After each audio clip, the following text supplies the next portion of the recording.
Morning students, math की class में आपका स्वागत है। आज हम सीखेंगे घातांकों के नियम, घातांकों से कैसे हम डील करते हैं। देखिए, सबसे पहले हम देखते हैं घातांक होते क्या हैं। इस प्रकार की संख्याएं जिनको हम घात के रूप में लिख सकते हैं, जैसे a की घात 3। इसका अर्थ क्या होता है कि a को हम 3 बार गुणा करेंगे। कितनी बार गुणा करेंगे? ये आधार होता है। अब a इसमें आधार है और 3 इसकी घात है, तो जितनी घात होती है उतनी बार आधार को गुणा करना है। अगर मैं कहूँ 2 की घात 4, तो इसका क्या मतलब हुआ? 2 को 4 बार गुणा करना है। अगर हम 2 को 4 बार करेंगे तो 2 दूनी 4 दूनी 8 दूनी 16, तो 2 की 4 घात हो गया 16। इस प्रकार जो है ये घात के अंदर हम संख्याओं को लिख सकते हैं। इसी क्रम में जैसे मान लीजिए 32 है, तो मैं इसको लिख सकता हूँ 2 दूनी 4 दूनी 8 दूनी 16 दूनी 32, यानी कि 2 की घात 5। 32 को मैं 2 की घात 5 भी लिख सकता हूँ। इस प्रकार से हम जो है संख्याओं को लिख सकते हैं। अब घातांकों से संबंधित कुछ नियम देखते हैं। देखिए, a की घात अगर m है और इसके साथ गुणा में a की घात n है, तो गुणा में जब आधार समान हो तो घात जुड़ जाती है। तो ये क्या हो जाएगा? a की घात m जमा n हो जाएगी। जैसे 2 की घात 5 गुणा 2 की घात 4, अब आधार समान है तो घात क्या हो जाएगी? जुड़ जाएगी। 2 की घात 5 जमा 4, यानी कि 2 की घात 9 हो जाएगा।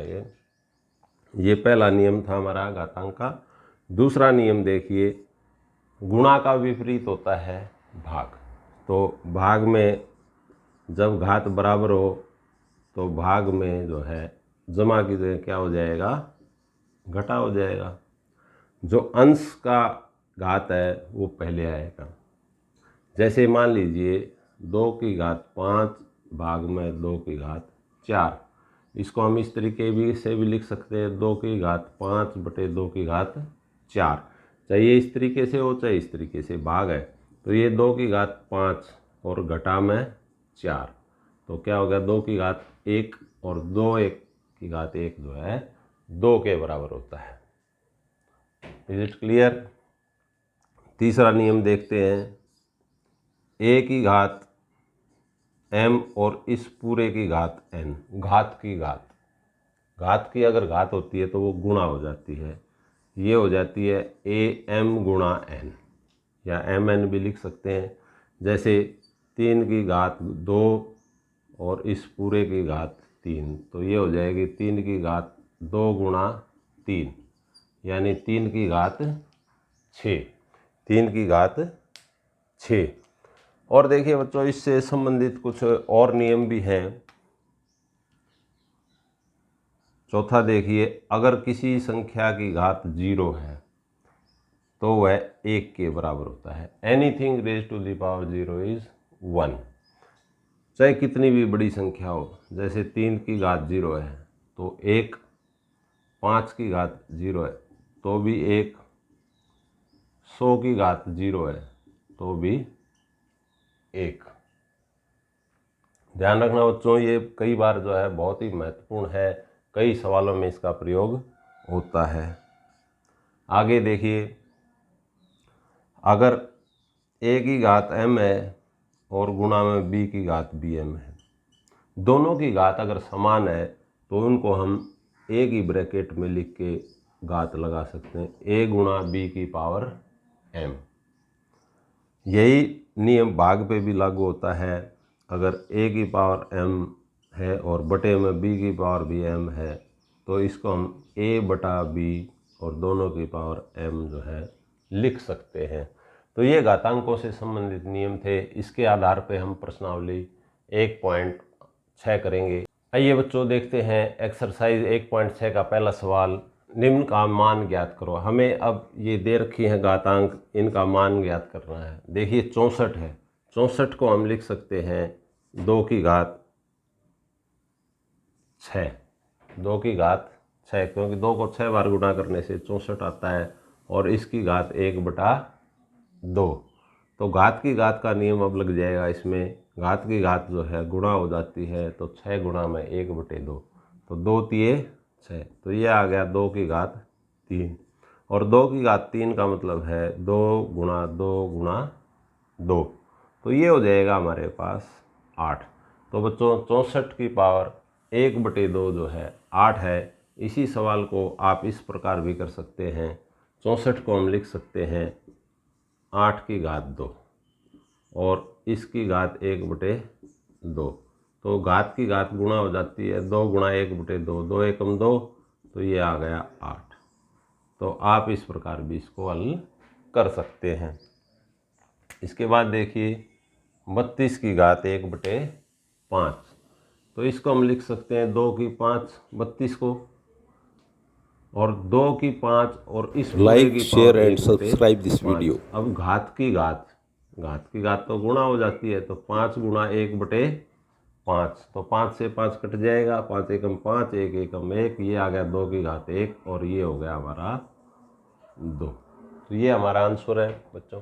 125 की घात 1/3 तीसरा भाग, तो 125 तो 5 की 3 होता है, 5 5 25 5 125, और पूरे की पावर 1/3। पावर की पावर घात की घात गुणा हो जाती है, तो 3 एकम 3, तो ये भी 5 की 1 हो गया, और 5 की 1 तो जो है 5 होता है बच्चों। ये है हमारा तीसरा भाग। देखिए बच्चों, अब करते हैं दूसरा सवाल। निम्न का मान ज्ञात कीजिए। 9 की घात 3/2। देखिए 9 को हम लिख सकते हैं 3 का वर्ग, और 3 का वर्ग और इसकी घात हो गई 3/2।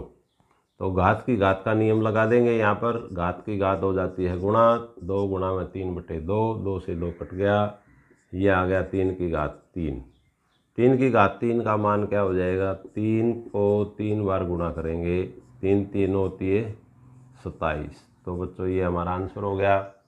अब सेकंड पार्ट पर चलते हैं। 32 की घात 2/5। तो देखो 32 तो 2 की 5 होता है, और इसकी भी पावर 2/5, तो ये हमारे पास हो गया 5। घात की घात जो है गुणा हो जाती है, 5 से 5 कट गया, 2 की घात 2, माने 2 गुणा 2, तो ये हो गया हमारा 4। अब देखिए बच्चों, जैसे घात होती है, घात अगर ऋणात्मक हो तो उसे धनात्मक कैसे बना सकते हैं, घात का चिन्ह परिवर्तन कैसे करते हैं। यदि हमारे पास 3 की पावर -1 है, तो 1/3 की पावर 1 हो जाएगी। अगर हम इसका व्युत्क्रम ले लें, रेसिप्रोकल ले लें, तो घात बदल जाती है। तो 125/1 है, तो इसको हम क्या लिखेंगे, 1/125, तो इसकी घात 1/3 हो जाएगी, इसकी घात 1/3 हो जाएगी। तो ये हो गया 1/5 की 3, और इस पूरे की घात 1/3। अब घात की घात गुणा हो जाएगी, तो ये हो जाएगा 1/5 की घात 3 गुणा में 1/3, 3 से 3 कट गया, 1/5 की 1, तो इसका मान तो 1/5 ही आ गया। इसका मान क्या आ गया, 1/5। आइए देखते हैं इस प्रश्नावली का तीसरा सवाल। सरल करो। इनको हमें सरल करना है। देखिए यहाँ पर 2 संख्याएं दे रखी है हमें, दोनों के बीच में कोई निशान नहीं है, तो वो गुणा का निशान है। आधार समान है, तो आधार का नियम लग जाएगा। जब आधार समान होता है तो घात जो है जुड़ जाती है। तो 2 की घात 2/3 जमा में 1/5। तो अब घात को जोड़ना है, तो 5 दूनी 10, 3 एकम 3, 10 और 3 13, और 5 तिये 15, तो ये आ गया 13/15। तो ये हमारा आंसर हो गया। देखिए इसमें हमें मान नहीं निकालना है, सिर्फ सरल करके लिखना है, इसलिए यहीं पर छोड़ देंगे, ये हमारा आंसर हो जाएगा। ऐसे ही देखिए 1/3 की 3, तो इसको हम 1/3 की 3 लिख सकते हैं, और इस पूरे की 7। तो घात की घात क्या हो जाती है, गुणा। तो बच्चों ये हो जाएगा 1/3 की घात 3 गुणा में 7, तो ये हो गया 1/3 की घात 7 तिये 21। अगर हम 3 को ऊपर ले आए तो इसको हम ऐसे भी लिख सकते हैं 3 की घात -21, लेकिन हम यहीं छोड़ देंगे। घात को ऋणात्मक करके आंसर में नहीं लिखना है, हमें संभावना रखनी है घात को सकारात्मक ही रखें, पॉजिटिव रखें, धनात्मक ही रखें। यहाँ देखिए 11 की घात 1/2 और भाग में, ये भाग है तो भाग में अगर आधार समान हो तो घात घट जाती है। ये देखिए 11, इनका लघुत्तम 4, 2 दूनी 4, 2 घटा 1, तो 11 की घात 1/4, यही हमारा आंसर हो जाएगा बच्चों। इस प्रकार आप इस प्रश्नावली को हल कर सकते हैं। वीडियो को पूरा देखने के बाद लाइक और सब्सक्राइब करें और अपने दोस्तों को भी बताएं। Thank you.